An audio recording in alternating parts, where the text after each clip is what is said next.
I'm Susan Kohler, and I'm the art teacher, K-12 for the Hayden Valley School System. I've been in the system for 15 years in various capacities, teaching art to now all grades. And in my high school, we have this beautiful new building, this beautiful new art room. It's amazing. And in that, I have all new furniture. I have an all new kiln that's amazing. And when all got moved over here, I have broken down wheels that are over 50 years old. We have 3 electric wheels that all have issues, and we have 3 kick wheels that aren't even over here yet. That I'll at least bring one over here, but it's not the most friendly for new artists to learn on. It limits the number of kids I can have working with the clay, with the wheels, while they're working with hand building, as we stagger kids through the program and through the wheel system. Every wheel I have, as you can see, they're old and they all have a problem. Remember which one. I think that one wobbles. This one doesn't shut all the way off. So, and what's the shutting mechanism over here? So this loose thing here,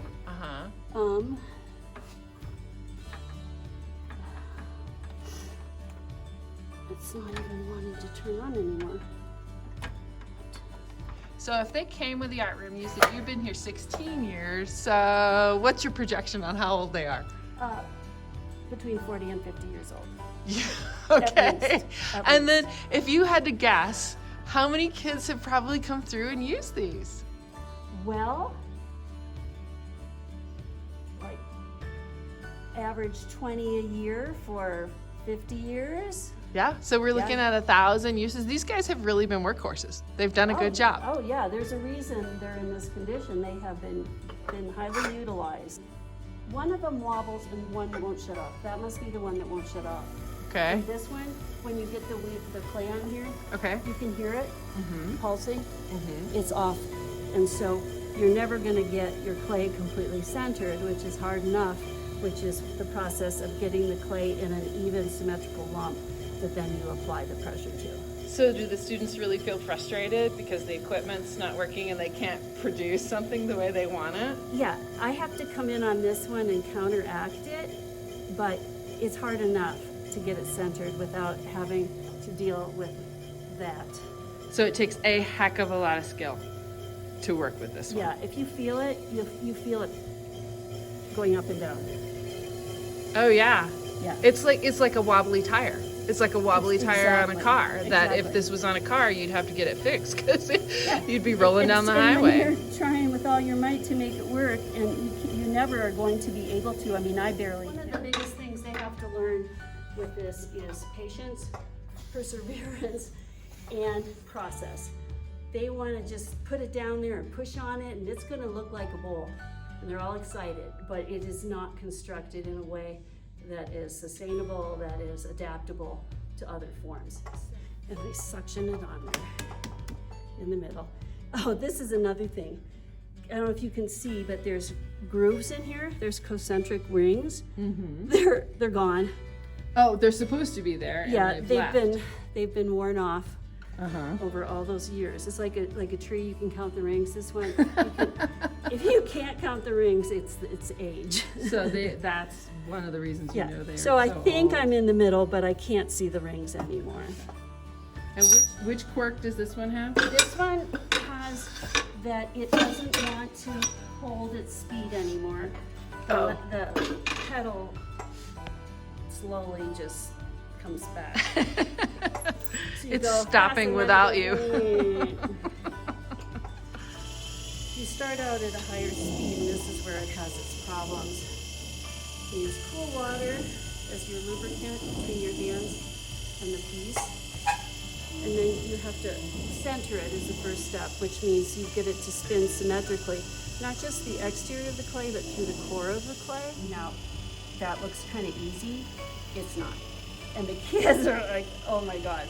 So I have ways where I come and I put my hand on there so they can feel that pressure and then they're like, oh, now I see what I'm trying to do. I feel it.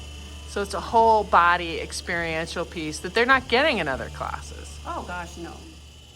something has developed a wobble. So the wobble can throw it again. Mm-hmm. There's something, if you feel the wheel, you feel it kind of doing like that other one did.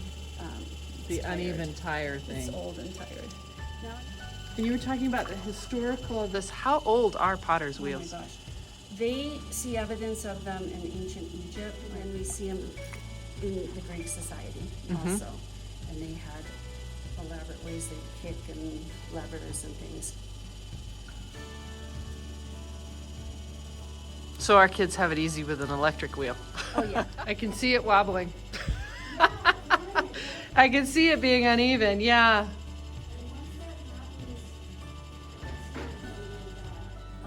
This is the beautiful kiln they got me. I've never even seen this brand before.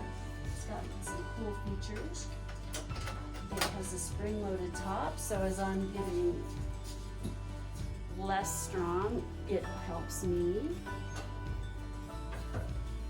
And then Wow. this is all in special hard clay pockets. The old kiln, the springs would pop out and when they heated, and it was crumbling with the fire brick. But brand new shelves, brand new supports. This is like deluxe, fantastic. So you have all these pieces, you're well vented, you've got kilns, I've got you've got kiln the like Peter that. Pug mill. I'll get it here right. It's just these wheels. It's just these wheels. I've got lots of cupboards, lots of glazes, lots of tools. I've done pottery since I was in high school. It's one of my passions. Are amazing. It's so fun to share that with the kids and have them create things that are successful. So I want to be able to keep doing that.